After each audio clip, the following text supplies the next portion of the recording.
QGIS'te tablo yapısı ile ilgili işlemlerden size bahsedeceğim. Tablo yapısı dediğimiz nedir? Aslında özellik tablosunu biliyorsunuz zaten. İşte bir diğer ismi İngilizce'de attribute table diye geçiyor. Biz bunlardan nasıl işlemler yapıyoruz? İşte alan hesabı nasıl yapılır? Çizgi uzunluğu hesabı nasıl yapılır? Ya da işte aldığınız yüzde hesabı yapmak istiyorsunuz. Değişim hesabı yapmak istiyorsunuz. Kolon nasıl eklenir? Nasıl çıkarılır? Belirli bir seçime işte nasıl veri yazdırılır? Bunun gibi işlemler aslında. Bir de bunun dışında join işlemini de size göstereceğim. İsterseniz hemen ekrana geçip işlemlere başlayalım. Ekranımıza geçtik. Şimdi öncelikle bize ne lazım? Tabii ki de data lazım. Hemen gidip data bulalım kendimize. Burada peki hangi data üzerinden işlemler yapacağız? Şimdi programımız zaten açık. QGIS üzerinden işlemler yapacağız. Data olarak da burada Türkiye datasını kullanacağız. Yani Türkiye datası üzerinden işlemler size göstereceğim. Biraz daha anlaşılır olacağını düşünüyorum. Biraz daha sade bir data aslında. Yani iller üzerinden işlemler yapacağım. Öncelikle datamızı bir indirelim. Data indirmek için şu siteyi kullanacağım. Bu siteyi daha sonrasında ücretsiz verileri nasıl indirebilirsiniz? Orada da göstereceğim. Yani onun ikinci videosunu da çekeceğim bu arada. Şimdi hemen burada geliyorsunuz. Aratma kısmı var ya. Buraya yazıyorsunuz. Mesela ne yazacağız? İşte Türkiye diye yazıyorum. Tamam mı? Şöyle Türkiye diye yazdım. Enter'a bastım. Türkiye ile ilgili olan dataları bir getirsin. Burada tabii biz idari sınırları indireceğiz. Bakın şurada yer alıyor. Akarsular da var. Akarsu datası size lazımsa gelip buradan indirebilirsiniz. Belki işte tematik konusunu size anlatacağım daha sonrasında. Tematik konusu da belki burayı indirip burayı kullanabiliriz. Geldim burada idari sınırları seçiyorum ve şu siteye getirdi. Burada da aşağı doğru geldiniz. Şuraya geliyoruz. Burada GDB dosyası var. Alıp bunu kullanabilirsiniz. Ben şimdilik burada Shape dosyasını kullanacağım. İşte GeoJSON dosyası da var yine burada.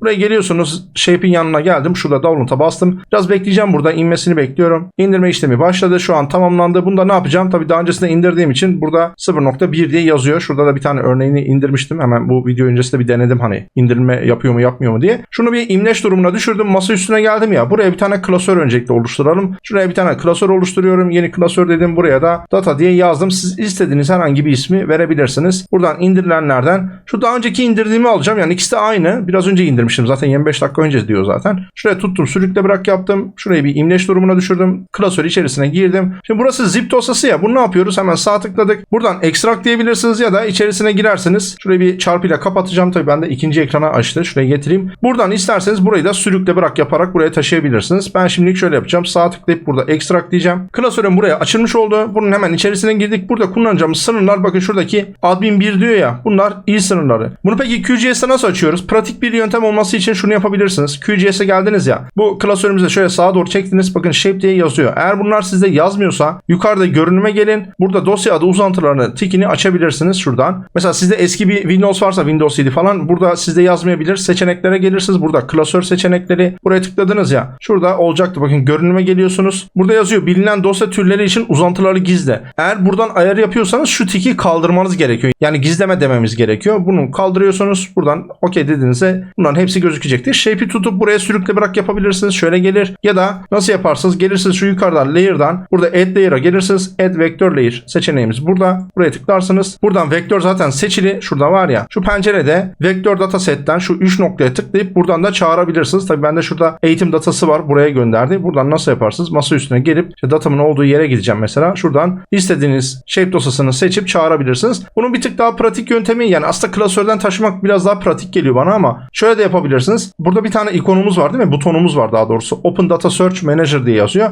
CTRL-L. Lüleburgaz'ın L'si. Burada da zaten yazıyor üstünde. Buraya tıklarsınız. Buradan da hemen hızlı bir şekilde gidip yani seçebilirsiniz. Mesela vektör açacaksınız. Vektör raster diye buradan seçip açabilirsiniz. Peki inler bu şekilde geldi. Şimdi inlerde dikkat ettiyseniz bir sündürme var ya. Hani bunu da bahsetmiş olayım. Bu sündürme aslında projeksiyondan kaynaklı. Projeksiyonu nasıl değiştirirsiniz? Burada geçici projeksiyon dediğimiz yani çalışma alanı projeksiyonunu değiştirebilirsiniz. Buna biz on the fly projeksiyon da diyoruz. Yani on the fly dediğimiz nedir? Siz buradaki projeksiyonu değiştirdiğiniz an buradaki dataya da işliyor ama kalıcı olmuyor. Yani datayı kapatıp tekrar çağırdığınızda data kendi projeksiyonunda geliyor. Datanın kalıcı projeksiyonu nereden öğreniyoruz? Sağ tıkladık ya. Properties'e gelirsiniz. Buradan search'e geliyorsunuz. Şurada projeksiyon yazar. Biz buradan değiştirmeyeceğiz tabii. Biz geleceğiz çalışma alanı projeksiyonu. Yani işte on the fly dediğimiz projeksiyonu değiştireceğiz. Nasıl yapacağız? Sağ altta EPSG yazıyor ya. Buraya tıklıyorsunuz. Burada mesela Peugeot'u Mercator'u seçebilirsiniz. Çünkü bu metrik cinsinden bir projeksiyondur. Şu var ya. Eğer sizde burada gözükmüyorsa ben tabii daha öncesinde açtığım için bende gözüküyor ya. Gelirsiniz şu altta buradan bulabilirsiniz. Burada da pratik yöntemi nedir? EPSG kodu bakın neymiş? 3857 ya. Şu yukarıdaki aratma kısmına 3857 diye yazıyorum. Dikkat edin bakın şu değil ha. Bakın şöyle 10.3857 diyor ya. Bu içerisinde geçtiği için bunu getiriyor. Bu değil. Şu olacak. EPSG sadece 3857 yazan. Bunu seçiyorsunuz ve buradan okey dediğinizde ne oldu? O sündürme olayı ortadan kalktı. Tamam mı? Biraz daha yani toparlanmış oldu öyle söyleyeyim. Yapacağımız işlemler neler? Dedik ki tablo yapısı ile ilgili işlemler, yani özellik tablosu ile ilgili işlemler. Hemen sağ tıklıyoruz. Buradan Open Attribute Table'a tıkladınız. Şu şekilde özellik tablosunu açtınız. Yani buradaki her bir objenin buradaki satır karşılığı yer alıyor. Ne varmış? İsim varmış. 2 tane isim kolonu var bu arada. Hangisini kullanırız emin değilim. İkisi de durabilir. Yani burada belki isimlerini değiştirebiliriz. Yani birisine ad 1 deyip diğerine ad 2 diyebiliriz. Başka ne varmış? Şuradakiler boş. Burada ülke ismi yazıyor. Mesela bunları kaldırabiliriz ya. Zaten başka ülke çalışmıyoruz şu an. Burada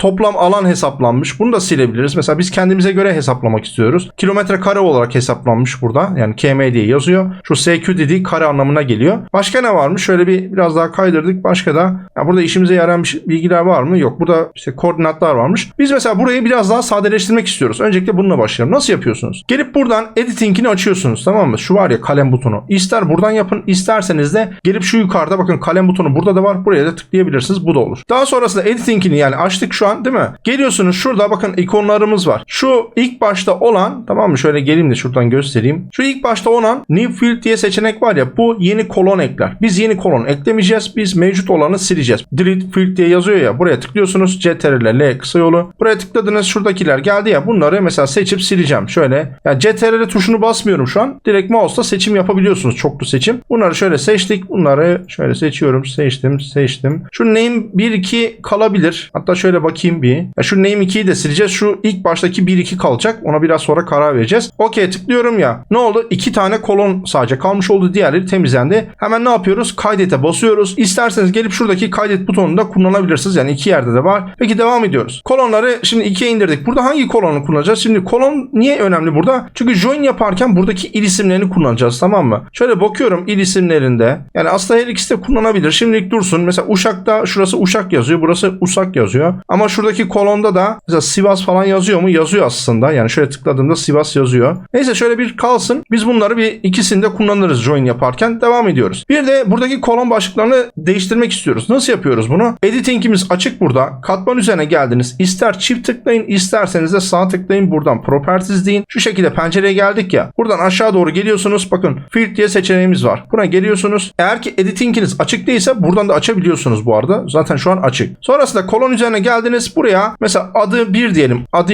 alt-1 diye isim verdim. Türkçe karakter kullanmıyorum. Bir de burada şuna dikkat etmeniz gerekiyor. Şuna da adı 2 diyelim. Kolon başlıkları shape dosyası olduğu zaman, yani shape file olduğu zaman en fazla 10 karakter yazabiliyorsunuz. Ona dikkat edin, tamam mı? 10 karakterden fazla kolon başlığı yazarsanız veriyi kırpıyor. Belki burada geodatabase de kullanılabilirdi ama ben şu an shape'i indirip onun üzerinden devam etmek istedim. Çünkü shape dosyası biraz daha yaygın aslında. Şimdi burayı ayarladık ya. Buradan da kaydete basıyorsunuz. Bakın kaydet butonu burada. İsterseniz editing'ini buradan da kapatabilirsiniz. Yani bu da olur. Buradan OK dedim. Ne oldu? Bakın adı 1, adı 2 diye değiştirmiş olduk değil mi? Bu şekilde datayı biraz düzenlemiş olduk. Devam ediyoruz. Başka peki ne yapabiliriz burada? Geliyorsunuz. Mesela biz burada il alanlarını hesaplamak istiyoruz. Nasıl yapacağız? Geliyorsunuz kalem butonu var ya. Editing'ini öncelikle bir açıyoruz. 2 tane butonumuz var. İkisi de aynıdır. İster gelip buradan Calculator'a tıklarsınız. Şu abaküs simgesi var ya. İster buradan olur. İsterseniz de yukarıda şurada da var. Abaküs simgesi. Calculator butonumuzdur. Buraya tıklarsınız. Bu ne işe yarıyor biliyor musunuz? Bu öz nitelik tablosunda çoklu işlemler yapmamızı sağlıyor. Bu pencerede peki işlemleri nasıl yapacağız? Öncelikle şundan bahsedeyim. Eğer seçim yapıp biraz sonra göstereceğim size. Seçim yapıp belirli bir seçime uygulansın derseniz şu yukarıdaki tiki işaretlemeniz gerekiyor. Ki şu an herhangi bir obje seçili olmadığı için zaten tikimiz aktif değil. Create seçeneğimiz var. Update var. Update dediği mevcut bir kolonu güncellemedir. Ama biz burada create diyeceğiz. Yeni bir kolon oluşturacağız. Kolonun adı ne olacak? Ben mesela anlamlı olsun diye alan dedim. Siz istediğiniz bir ismi verebilirsiniz. Kolon isminin içeriğiyle hiçbir ilgisi yoktur. Bazen CBS ile yeni tanışan kişilerde öyle bir anlayış oluyor. Çünkü kolon başlığına hep anlamlı bir şey yazdığımız için veriyle ilgili zannediliyor bazen. Yani alan yazdığı için içerisine alan hesabı yapabiliyoruz zannediliyor. Halbuki değil. Yani istersen al buraya Fatih diye yaz. Hiç önemli değil. Mesela başka zaman gördüğümüzde bu alan verisidir diye bilmemiz için bu şekilde ayarlıyoruz. Alan dedik, aşağı doğru indik. Integer olsun. Yani integer dediğimiz nedir? Tam sayıdır. Burada 32 yaparsanız basamak sayısını en fazla 11 yapabilirsiniz. Mesela deneyelim. 12 yapabiliyoruz mu? Pardon 14 yapabiliyoruz mu? Şöyle bakayım. Yok 14 mesela olmuyor. Şöyle göstereyim hatta. Mesela şuraya tıkladım ya. Bakın 11'e kadar düşürdü. Burada belirli bir yere kadar çıkarıyor. Eğer ki daha uzun bir hesaplama yapacaksanız 64 biti seçebilirsiniz. Biz zaten şu an yani il alanlarını hesaplayacağımız için metrekare olarak hesaplamayacağız. Kilometre kare olarak hesaplayalım mesela. Ya da hektar olarak hesaplayalım. O yüzden dolayı 11 bizim için yeterli. Eğer virgüllü istiyorsanız decimal number'ı seçebilirsiniz. Burada işte text var. var. Zaten text'i şu an kullanmayacağız. Date dediği tarih. İşte şurada doğru yanlışlı iki değerli olan var. Doğrulama şeklinde. Bunları şimdilik kullanmayacağız tabii. Şurada desimali seçtiğinizde de hemen şundan bilgi vereyim. Şu kısım var ya, virgüllü kısım aslında. Virgülün sağ tarafı. Ne kadar küsurat olsun. Mesela siz 1 derseniz virgülden sonra bir basamak küsurat verir size. Mesela 10.3, tamam mı? 2 derseniz 10.35 gibi. Tamam mı? Ne kadar küsuratlı olmasını belirliyorsunuz. Ben burada tabii integer yapacağım. Siz isterseniz burada decimal da seçebilirsiniz. Yani küsuratlı da yapabilirsiniz. Devam ediyoruz. Aşağı doğru geldik. Peki hesaplamayı nasıl yapacak? Şimdi hesaplamayı, burada haritamız var ya zaten. Yani harita objeleri var değil mi? Biz buradaki harita objelerinin alanını otomatik olarak hesaplattırabiliyoruz. Yani tek bir tıklamayla hepsini yazdırabiliyoruz. Peki bunun için hangi fonksiyon lazım? Burada arayacak mıyız? Hayır. Yukarıdaki search kısmına geldiniz ya. Area diye yazıyorsunuz. Bakın area diye var ya. Area diye yazdınız. Burada dolar işaretli olanı kullanıyoruz. Şu değil. Tamam mı? Şununla çok karıştırılır. Dolar işaretli area'yı kullanacağız. Burada isterseniz klavyeden de yazabilirsiniz. Yani geldiniz burada. İşte dolar işaretini koydunuz. Dolar işareti neredeydi? Şurada. Dolar işaretini koydunuz ya. Şöyle yazsanız bu da olur yani. Şuradan arattınız ya, buldunuz. Çift tıkladınız. Buraya kendisi zaten otomatik aktarıyor. Şimdi bu nasıl hesaplama yapar? Bu metrekare olarak hesaplama yapar. Tamam mı? Bazen şöyle bir sıkıntıyla karşılaşabilirsiniz. Bu yani sık olan bir şey değil ama denk gelirseniz diye bilginiz olsun. Diyelim ki hesaplamayı yaptınız ama hesaplamada bir yanlışlık var. Tamam mı? Böyle metrekare olarak hesapladınız ama verinizde yani metrekare böyle baktığınızda garip sayılar var. Mesela çok fazla sıfır var içerisinde. İşte 100.000 metrekare çıkacaksa, tamam mı? Yaklaşık olarak sallıyorum bunu. Bir bakıyorsunuz işte 1 milyon metrekare çıkmıştır. Tamam mı? Eğer böyle bir durum varsa, yani şüphelendiğiniz bir durum varsa alan hesabında, bu çizgi hesabı için de geçerli. Biraz sonra çizgiyi de göstereceğim. O zaman datanızın projeksiyonunu metrik cinsinden bir projeksiyona dönüştürmeniz gerekiyor. Tamam mı? Ona dikkat ediyorsunuz. Onu nasıl yapıyorsunuz? Katman üzerinde sağ tıklıyorsunuz. Şu an tabii ben yapamıyorum. Sağ tıkladığınızda export diyorsunuz. En aşağıda export var. Save future as'e tıklayıp yeni bir projeksiyonda kaydedebilirsiniz. Şimdilik o kısımlara girmeyeceğim. Sadece bilginiz olsun. Metrik cinsinden bir projeksiyon seçmeniz gerekebilir. Normalde sıkıntı çıkmıyor ama hani bilginiz olsun. Bu şimdi metrekare olarak hesaplıyor. Biz metrekare olarak mı alacağız? Hayır. Şimdi biraz sonra tarım alanlarıyla ilgili bir veri aktaracağım buraya, tamam mı? Tarım alanları verisi hektar cinsinden. İki tane seçeneğimiz var. Ya oradaki tarım alanındaki hektarı işte buradakine dönüştüreceğiz. Metrekare ya da kilometre kareye dönüştüreceğiz. Ya da burayı hesaplarken hektar olarak hesaplayacağız. Peki hektarı nasıl hesaplıyoruz? Şurada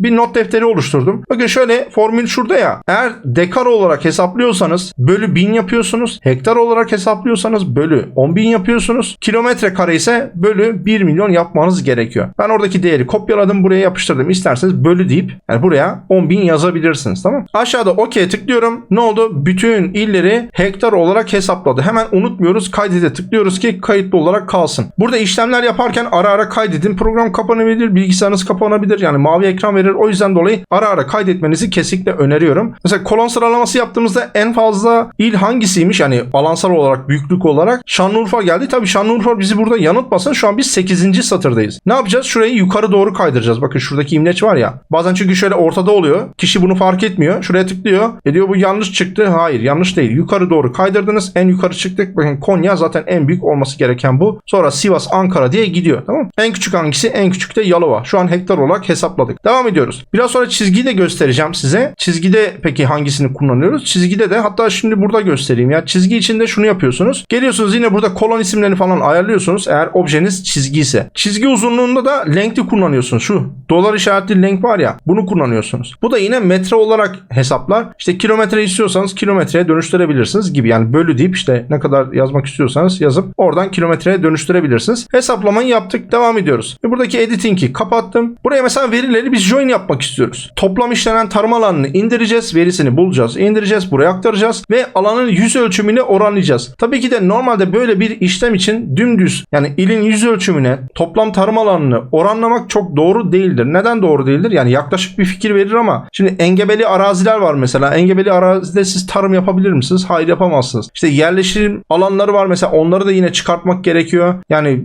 çalışmaya göre değişir ama normalde bir sağlıklı bir analiz yapmak istiyorsak bu senaryo için konuşuyorum. Bu örnek için konuşuyorum. Normalde bunun gibi şeyleri elemeniz gerekiyor, tamam mı? Mesela yerleşim yeri işte orada bir AVM varsa şimdi gelip orada tarım alanı yapabilir mi? Yapamaz. Tamam mı? Ya da işte dağlık kayalık bir yer. Şimdi oraya nasıl tarım alanı yapabilsin? Yani gelip de dağlık kayalık hektarlık bir yere tarım alanını oranladığında bize yanlış fikir verir. Mesela bir ilin, örnek veriyorum, toplam işlenen tarım alanı mesela siz buraya oranladığınızda %30 çıkmıştır. Ama gerçekte işte o engebeli arazidir, işte yerleşim alanlarıdır. Onları siz çıkarttığınızda mesela su alanları, şimdi göl vardır orada, tamam mı? Şimdi göle siz tarım alanı yapabilir miyim? Hayır, yapamazsınız. Onları çıkarttığınızda belki bu oran %60'a çıkacaktır. Belki %70'e çıkacaktır gibi. Yani ona dikkat etmemiz gerekiyor ama şu an için biz tabii böyle bir işlem yapacağız. Çünkü amacımız şu an onların oranları değil. Burada öztelik tablosunda hesaplama nasıl yapılır onu size göstermek. Geliyorum hemen TÜİ'nin sayfasında. Bakın şöyle bir linkimiz var. Ben bunu yine açıklama kısmına ekleyeceğim. Burada konu seçebiliyorsunuz. Geliyorum burada mesela tarımı seçtim ya şuradan. Ve burada yeniden yükle diyor. Sayfa biraz açıkta kaldığı için ben videoyu çekmeden önce açmıştım. Tarımı seçtim burada. Eğer size de uyarı verirse sayfayı yenileyebilirsiniz. Tarımı seçtim. Biraz bekletecek. Aşağı doğru iniyorum. Toplam işlenen tarım alanı. Bakın hektar diye yazıyormuş burada. Bunu seçtim. 2024 yılı varmış şu an. 2024 yılını seçtim. Hepsini seç diyorum. Rapor oluştur diyeceğim. Tabii burada biraz bekletiyor bize. Raporu oluşturdu. Şurada XLS var ya, tıkladım. Excel olarak indirecek. Şuraya inmiş oldu. Bunu hemen ne yapalım? Şöyle aşağı doğru indirdik. QGIS'te indirdik. Burada bizim data diye klasörümüz vardı ya. Şu indirilenlerden raporu tuttum. Buraya taşıdım. Şunu kapattım imlecini. Buraya da geliyorum. Rapor diye buraya geldi. Şimdi öncelikle bunu bir açıyoruz, tamam mı? Normal Excel'i açıyoruz. Burada bir dataları kontrol etmemiz gerekiyor. Düzenlemeyi etkinleştir dedik. Şurada yatay bir şekilde ilerliyor ya. Bunları dikey yapmamız gerekiyor. Adana'dan itibaren değeriyle birlikte seçtim. Şöyle sağa doğru kaydırdım. Geldim ta Düzce'ye kadar gideceğiz. Yani sonuncu Düzce. Buraya kadar geldik. CTRL-C ile kopyaladık. Yeni bir sayfa açıyoruz. Birinci satırı boş bıraktık. İkinci satıra sağ tıkladım ve burada devrik dönüşüm var. Bakın şu var ya. Devrik dönüşümü işaretlediğiniz zaman yatayda olanları dikey olarak ayarlamış oldu. Neden yatay kullanmıyoruz? Çünkü şimdi şunlar sütun başlı olacak. Bu şekilde, yani bunlar kolon başlı olacak. Bu şekilde biz join işlemini yapamayız zaten. O yüzden dolayı böyle olması gerekiyor. Peki başka ne işlem yapacağız? TÜİK'ten indirdiğimiz verilerde ya da başka bir yerden indirdiniz. Önemli değil. Datanın hepsini seçin. Şu üstteki kutucuk var ya, buna tıkladınız. Bütün hepsi seçildi ya. Bakın birleştir ortala şu an seçili. Gördünüz mü? Buna tıklıyorum. Seçimi kaldırdım. Yani işaretli olmasının anlamı nedir? Birleştirilmiş satırlar var. Tamam. Bakın bunun tikini kaldırdım ya. 5. satır boşa çıktı. Bunu sağ tıklayıp buradan sil diyebilirsiniz ya da biraz daha pratik bir yöntem. CTRL eksiye tıkladığınız zaman burayı silecektir. Başka da boş satır yok. Nereden biliyorum? Çünkü TÜİK'ten yani sıkça veri indirip hani bu işlemleri yaptığım için eğitimlerde sadece 5. satırda olur ama siz başka bir yerden veri alırsanız kesinlikle kontrol etmenizi öneririm. Tabii ki de tek tek hani ilim veri kontrol etmeyin. Veriyi sıraladığınızda görürsünüz ya da işte QGIS'e attığınızda görürsünüz. Kolon başlıklarını yazacağız. Birinci satırı niye boş bıraktık? Çünkü kolon başlığı için. Buraya il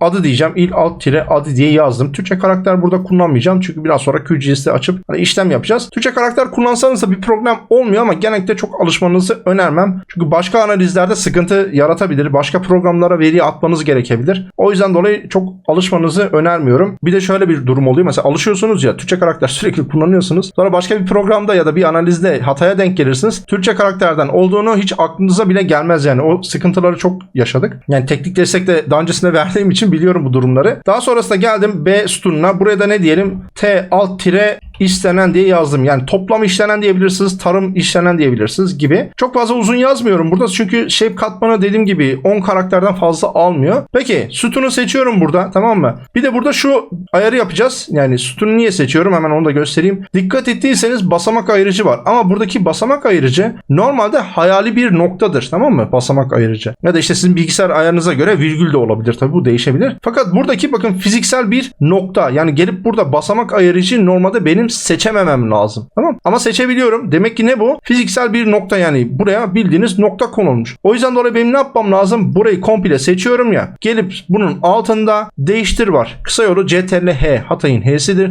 Buraya tıklarsınız. Noktayı yazıyorum buraya. Yeni değer boş kalıyor. Tümünü değiştir dedim. Tamam dedik. Kapat dedik. Ne oldu? Noktayı silmiş olduk. Tamam. Noktayı bu şekilde kaldırıyoruz. Sonrasında Report 2'ye de geldim. Burada artık bir işim yok. Sağ tıkladım. Buraya sil diyeceğim. Tamam, silinsin. Bu şekilde ayarladık. CTRL-S ile de kaydediyorum. Ya da gelip şu yukarıdan da kayıt butonuna basabilirsiniz. Excel'imizi ayarlamış olduk. Peki Excel'i QGIS'te nasıl açıyoruz? İki tane yöntem var. İster sürükle bırak yapın şöyle. Bu da olur. Ya da gelirsiniz QGIS'te, onu da göstereyim size. Şu layer'ın altında add layer diyebilirsiniz. Add vector layer diyeceksiniz. Ya da gelirsiniz yine burada biraz daha kısa bir yol vardı ya. Şurada add data search manager diye şu buton. Buraya tıklarsınız. Buradan vektörü seçtiniz. Buradan tanıtabilirsiniz. Tamam mı? Şuradan seçip tanıtabilirsiniz. Ama bana sorarsanız şu daha pratik ya. şöyle tutup yani sürükle bırak yapmak bana göre daha pratik. Buraya geldi ya, sağ tıkladınız, buradan attribute table'ına bir bakalım ki sıkıntı var mı yok mu onu görelim. Şöyle geldi. Şimdi burada önemli bir nokta var. Nedir o önemli nokta? Burası karakter, burası sayısal değil mi? Şimdi CBS programlarında şu yoktur, tamam mı? Yani burada karakter yazıyor diye burası karakter kolonu olabilir. Evet. Çünkü karakterin başka bir seçeneği yoktur kesinlikle. Yani bir sütunda karakter varsa bu şekilde kesinlikle o karakter kolonudur. Sayısal kolon olma ihtimali yoktur. Yani kolon türünden bahsediyorum. Ama sayısal değer varsa burada iki tane ihtimal var. Ya kolon türü sayısaldır ya da karakterdir. Çünkü karakter türünde olan kolona biz sayısal değer yazabiliyoruz. Yani gelip buraya bir sayısal değer yazabiliyoruz. Neden? Çünkü karakter hem karaktere izin veriyor hem de sayısala izin veriyor. Tamam mı? Rakamlara izin veriyor. Peki buradaki tür ne? Bu bizi niye ilgilendiriyor? Türü niye bizi ilgilendiriyor? Şundan dolayı hemen gösteriyorum. Bakın şimdi sıralayacağım burayı, tamam mı? Bakın sıraladığınızda neredeyim? En üste çıkacağım. Şöyle en üste geldim. Şuradaki imleci var ya, en üste doğru getirdim. Sıralıyorum. Nerede? Iğdır diyor. Burada Şırnak diyor. Peki burada Şırnak mı olması gerekiyor? Hayır. Mesela Ankara'da daha fazla toplam işlenen tarım alanı var. Niye bunu sıralamada en üste getirmiyor?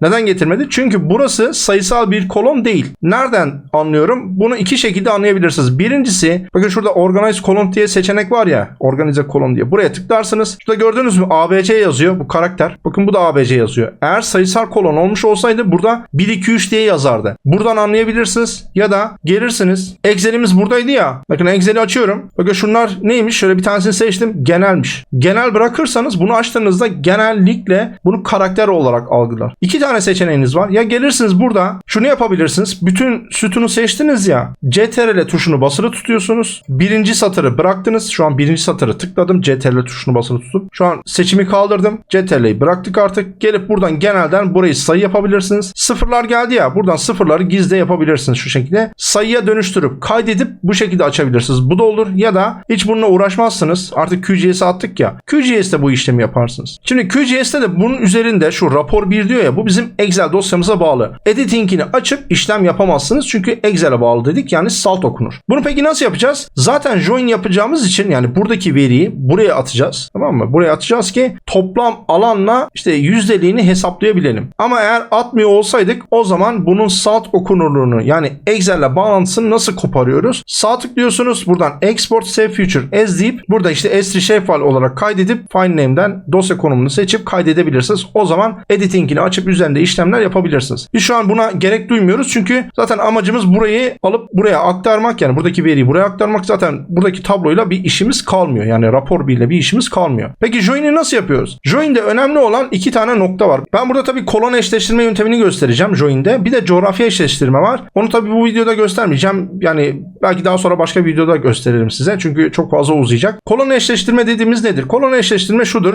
Burada bizim Excel datamız ya, şurası rapor 1 diyor. Burada içerisinde eşleşecek bir kolon lazım. Burada mesela il ismi var ya. Burada da il ismi var mı? Var. O zaman ben burayı eşleştirebilirim. Program ne yapıyor biliyor musunuz? Program geliyor. Şurada Adana yazıyor ya. Burada da Adana yazıyor mu? Evet. Geliyor buradaki veriyi alıyor. Adana'nın karşısına aktarıyor. Yaptığı işlem bu. Kolon ismi aynı mı olması gerekiyor? Hayır. Kolon ismine kesinlikle bakmaz. Burada kolon ismi kesinlikle önemli değildir. İkinci bir nokta, dataların sırası da hiç önemli değildir. Yani Adana burada birinci satırda yazıyor. Burada üçüncü satırda olsa yine de hiç önemli değil. Kesinlikle yapar bunu. Programın baktığı tek şey buradaki bilgi burayla eşleşiyor mu? Bakın Agri diye yazmış. Burası Ağrı. Ne olacak? Burayla eşleştirmeyecek biliyor musunuz? Biraz sonra göstereceğim size. Neden? Çünkü aynısı yazmıyor. Program buradaki Ağrı'nın buradaki Ağrı olduğunu bilmiyor kesinlikle. Peki join nasıl yapıyoruz? Join için hemen geliyorsunuz. Katman üzerinde ana katmanımız şu ya. İller olacak ya. Sağ tıkladınız. Properties'e gidiyorsunuz ya da işte çift tıklayıp buraya da gidebilirsiniz. Hemen şurada join diye seçeneğimiz var. Tabi burada join'i buradan da yapabiliyorsunuz. İşte çeşitli şeyler de var. Hani join için farklı araçlar da var QGIS'te ama ben burayı size göstereceğim. Join'e geldiniz. Buradan artı butonuna tıklıyorsunuz. Şu pencere geldi, tamam mı? Şimdi veriyi nereden alacağız? Rapor 1'den alacağız. Yani Excel'den. Bakın ismi burada zaten yazıyor. Peki burada eşleştireceğimiz kolon hangisi? İl adı. Bakın şurada yazan il adı Excel'deki il adı kolonudur, tamam mı? Şu. Bir de burada target diye seçenek var ya. Bu peki nedir? Bu da il katmanındaki hangi kolonla eşleşeceğidir. Bakın il adıyla eşleşecek. Peki il adı 1 1 ile mi eşleştirelim yoksa il adı 2 ile mi eşleştirelim? Şimdi ben burada deneyeceğim. Yani il adı 2'yi bir seçeceğim. Çünkü ikisinde de il adı yazıyor ya. Hangisinde daha doğru veri var? Önce bir 2'yi denemek istiyorum. Çünkü il adı 1'de zaten bazı il isimleri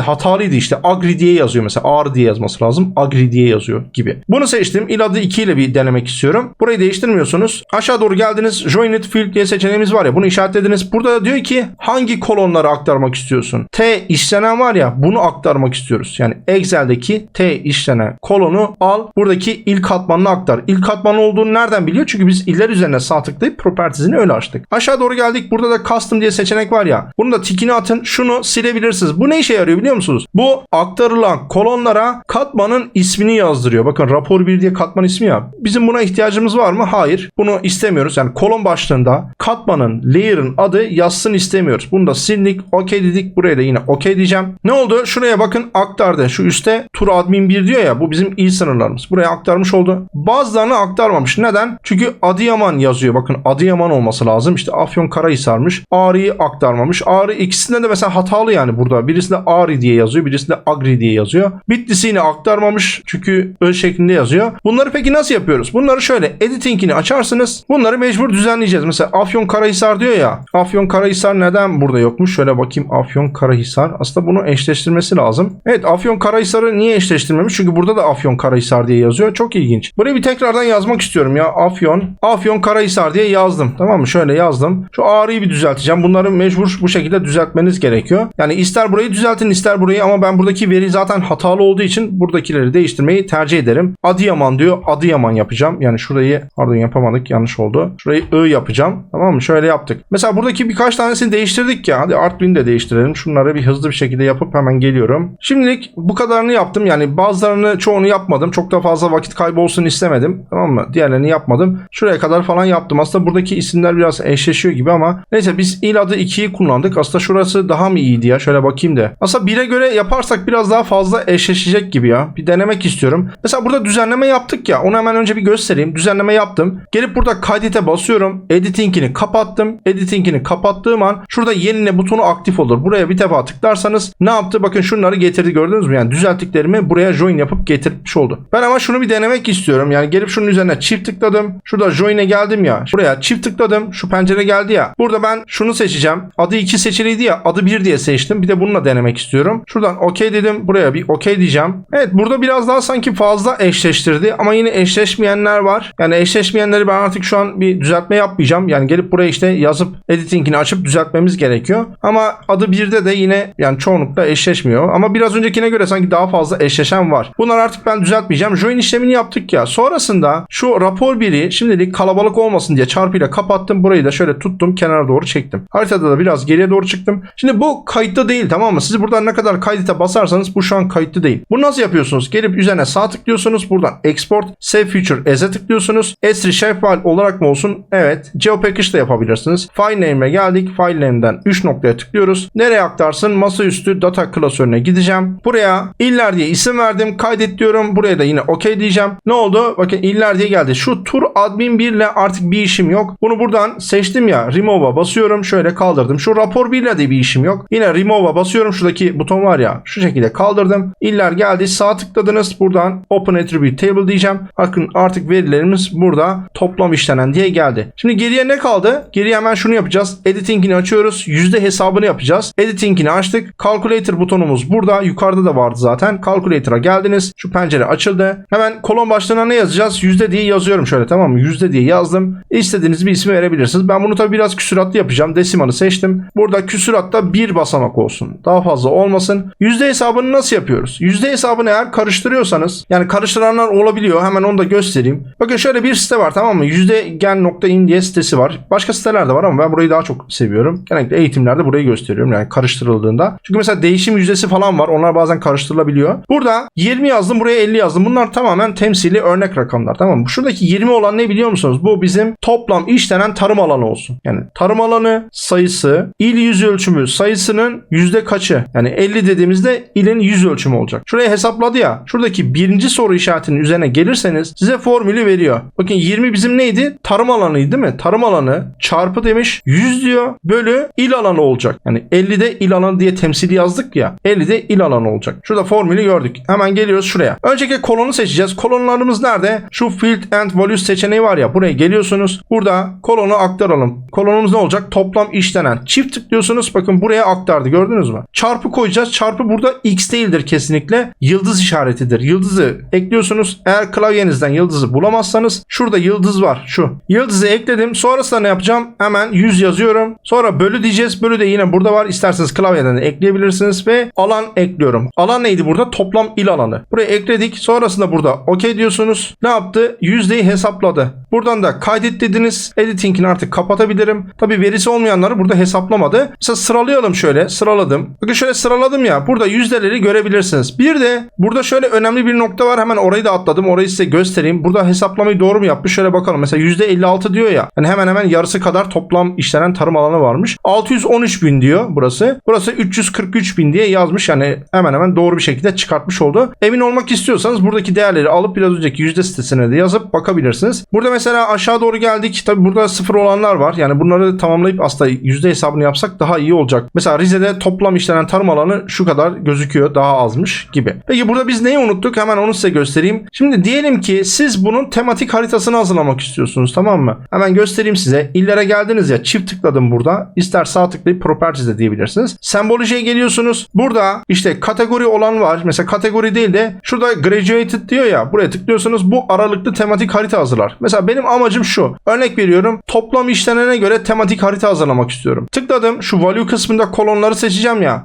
Toplam işlenen yok burada. Yani T işlenen yok burada. Neden? Çünkü hatırlıyorsanız Excel'den biz veri alırken Excel'de nasıldı bu? Karakterdi değil mi? Buraya aktarırken de karakter olarak geldi. Aslında bu kolon şu an sayısal bir kolon değil. Hemen geliyorsunuz şuradaki organize kolon var ya, buraya tıkladınız. Bakın ABC yazıyor. Nerede? Şurada. Gördünüz mü? Normalde 1, 2, 3 diye yazması lazım. Desimalsa şöyle yazması lazım. Yani şu an bu sayısal bir kolon değil. Aslında çok riskli bir işlem yaptık. Yani burada mesela yanlış hesaplama da yapabilirdi ama yine tabii yaptı, yani bir problem yok. Çünkü burası karakter olduğu için yani doğru yapmaya da bilirdi. Peki biz burada ne yapmamız gerekiyor? Bunu sayısala çevirmek istiyorsak eğer geliyorsunuz, editing'ini açıyorsunuz. Calculator'a gidiyorum buradan. Yeni bir kolon oluşturacağım. Is alt tire tarım dedim, tamam mı? İşlenen tarım diye, yani farklı bir isim verdim, karışmasın. Bu da tam sayı olabilir. Zaten burası da tam sayı, tamam mı? Şöyle yazdık ya, aşağı doğru geldim. Burada kolonu seçeceğim. Field and Values seçeneğine geliyorum. Burada T işlenen var ya, kolonu seçtim. Yani şuradaki kolonu seçiyorum. Bakın şu. Programa diyorum ki gel buradaki veriyi al. Buradaki yeni oluşturacağımız sayısal kolon içerisine aktar. Buradan OK basıyorsunuz. Bakın artık sayısal değerleri buraya aktardı. Aynı şekilde almış buraya aktarmış. Gördünüz mü? Artık ben burayı sıraladığım zaman, bakın sıralayalım. Şuradaki sekmeyi de, yani imleci de yukarı doğru getirdim. Bakın Konya'da toplam işlenen tarım alanı daha fazla. En az hangisindeymiş? Tabii şurada boş olanlar var. Mesela şurada dolu olanlardan başlarsak yine Rize diye başlıyor. Tabii şunları dolu yapıp o şekilde bakmak lazım. Buradan yine kaydet diyebilirsiniz. Şuradaki T işleneni de silmek istiyoruz ya. Hemen geliyorsunuz, şurada delete field diye seçeneğimiz var ya, buraya tıklıyorsunuz. Buradan T işleneni seçtim ve OK tıklıyorum. Tekrardan kaydet ve editing'ini kapattık. Bu şekilde işlemi tamamlamış olduk. Burada bir de şöyle bir durum var. Mesela siz şunu yapabilirsiniz, tamam mı? Mesela null yazıyor ya. Biz null'lara sıfır değeri yazdırmak istiyoruz. Bir tane örnek vereyim. Öncelikle burada null'ları seçmemiz gerekiyor. Şimdi veri az olduğu için şunu yapabilirsiniz. Bir tane burada birinci satırı seçtik. Öncelikle sıralıyoruz burada. Şöyle sıraladık ya. İmlecimiz en üstte. Şuradaki sayfanın en üstündeyiz. Birinci satırdayız. Birinci satırı buradan seçiyoruz. Aşağı doğru geldik.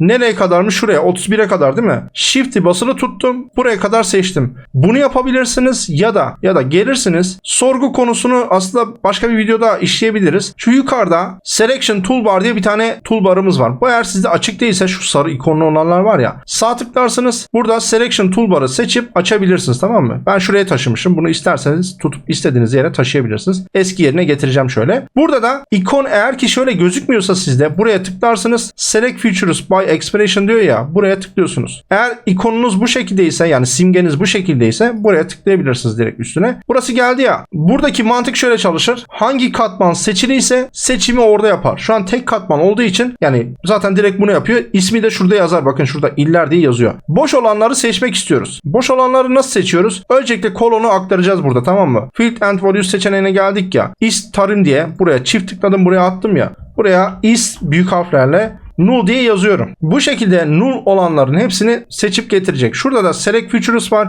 Buraya tıklıyorsunuz ve close dedim. Bu şekilde de yine seçim yapar. Tabii yani şöyle bir durum var. Biraz önce zaten seçim olduğu için şimdi çok bir farklılık olmadı. Öncelikle bu seçimi bir iptal edeyim, olur mu? Hani manuel seçmiştim ya. Seçimi nasıl iptal edersiniz? Şurada butonumuz var. Buraya tıklarsanız bakın seçim iptal oldu. Bir daha göstereceğim burayı. Geliyorsunuz buradan select features'a tıkladım ya. Şuradan kolonu ekliyorum tekrar. Is tarım diye ekledim ya. Büyük harflerle is null diye yazıyorum. Şöyle is null diye yazdım. Select features'a tıkladım. Close dedim. Ne oldu? Bakın seçti. Şimdi seçti ya. Sadece seçili olanlara yapmak istiyoruz değişimi. Geliyorsunuz. Editing'ini açıyorsunuz. Calculator'a geldik. Bu sefer bakın only update diyor ya, 31 tane obje seçili diyor. Evet, biz bu 31 tane objeyi yapacağız. Zaten işaretli getiriyor. Eğer ki bütün hepsini yapmak istiyorsanız tikini kaldırabilirsiniz. Biz zaten tikini atılı bırakacağız. Update kolon diyoruz. Yani yeni kolon oluşturmayacağız. Mevcut bir kolonda güncelleme yapacağız. Amacımız ne? Is tarım kolonuna null'lara 0 yazmak. Yani şu an seçili olanlara 0 yazdırmak istiyoruz. Geliyorsunuz, burada da 0 yazdım. Yani burada karakter kolonu olmuş olsaydı şöyle yazmamız gerekiyor. Hemen göstereyim. Tek tırnak işareti içerisinde bilgiyi yazıyorsunuz. Tamam mı? Mesela ben işte karakter kolonuna örnek veriyorum. Türkiye diye yazmak istiyorum. Tamam mı? Türkiye diye yazarsanız tek tırnağınızı şöyle kapatırsınız. Karakter kolonuysa. Ama şu an bizim kolonumuz sayısal ya. Sayısalda tek tırnak kullanmıyorsunuz. Sadece 0'ı yazdım. Yani rakamı yazıyorum. Sayı yazıyorum. OK bastım. Ne oldu? Bakın sadece null olanlar, yani boş olanlar 0 oldu. Verim duruyor mu? Verim duruyor. Geliyorum, bunu da kaydete bastım. Buradan editing'i de kapattım. Bu şekilde ayarlamış olduk. Tamam. Mesela karakter yazdırmak istiyorsak bir tane örnek de onu da göstereyim de sonrası da burada bitireceğim artık. Editing'ini açtık ya. Geliyorum yukarıda yine Calculator'a gideceğim. Bu sefer yeni bir kolon oluştursun ama seçili olanlara değil, bütün hepsini yapsın. Şuradaki tiki kaldırdık. Kolonumuz ne olsun? Ülke olsun, tamam mı? Şöyle ülke diye yazayım. Peki ülke yazacak, tamam. Tipi ne olacak? Text olacak. Genişliği ne olsun? 10 karakter olabilir. Burada tek tırnağı açıyorum. İçerisine Türkiye diye yazdım ve tek tırnağımı kapattım. Bakın karakter yazdıracağım için böyle. Şimdi program gidecek, bir tane ülke diye kolon oluşturacak. İçerisine de bunu yazacak. Altında OK'ye bastım. Ne oldu? Ülke diye kolonu açtı ve Türkiye diye içerisine yazdı. Burada seçili objeler var. Gelip buradan seçimi iptal edebilirsiniz. Ben buradaki veriyi de kaydet deyip editing'ini kapatıyorum. İşlemleri tamamlamış olduk. Mesela burada tematik hazırlamak istiyorsanız üzerine çift tıklarsınız. Tematiği ayrı bir konuda anlatacağım ama burada da göstereyim. Buraya gelirsiniz. Burada mesela kategori olanı seçebilirsiniz. Kategori bütün veriyi ayrı ayrı kategorilere böler. Ama biz aralıklı yapmak istiyoruz. Yani veriyi belirli aralıklara bölmek istiyoruz. Sayısal kolondan yapar bu. Bunu seçtik. Graduated var ya, bunu seçtiniz. Value kısmına geldik. Artık bakın, gördünüz mü? Toplam işlenen tarım değerim burada gözüküyor. Yüzdeyi de seçebilirsiniz. Onu da seçebilirsiniz. Buradan seçtik. Buradan işte yöntemi seçiyorsunuz. Şimdilik burada detaylara girmeyeceğim. Mesela doğal kırılma yaptım. İşte 5 grup mu olsun? 4 olsun hadi. Şu şekilde yaptı. OK derseniz bu şekilde ayarlamış oldu. Ve burada şu sıfırlı değerleri göstermedi. Onları ayarlayabiliyorsunuz. Yani şimdilik o kısımlara girmeyeceğim. Dediğim gibi bu konu tematik konusu değil. Şunun rengini tekrar eski haline getireceğim. Şuradan single symbol deyip buradan OK diyeceğim. Şu şekilde eski haline getirmiş oldum. Çünkü burada yani konumuz tematik değil. Şimdi ona da girersek çok uzun olmuş olur. Tematiği ayrı bir konu içerisinde sizlere anlatacağım. Öztelik tablosuyla ilgili işlemler bu şekilde. Tabii bunun dışında başka işlemler de yok mu? Var. Hani onları ben video içerisinde eklemedim. Çok uzun olacak diye. Sizin de varsa sorularınız, yorumlarınız yorum kısmına yazabilirsiniz. Bizi Instagram ya da TikTok'tan dikey içeriklerimiz için bizi takip edebilirsiniz. ArcGIS Pro, QGIS ve Mapinfo Pro eğitimlerimizin olduğu mapmindgis.com'u da yine açıklama kısmından ulaşabilirsiniz. Kendinize iyi bakın. Bir sonraki videoda görüşmek üzere.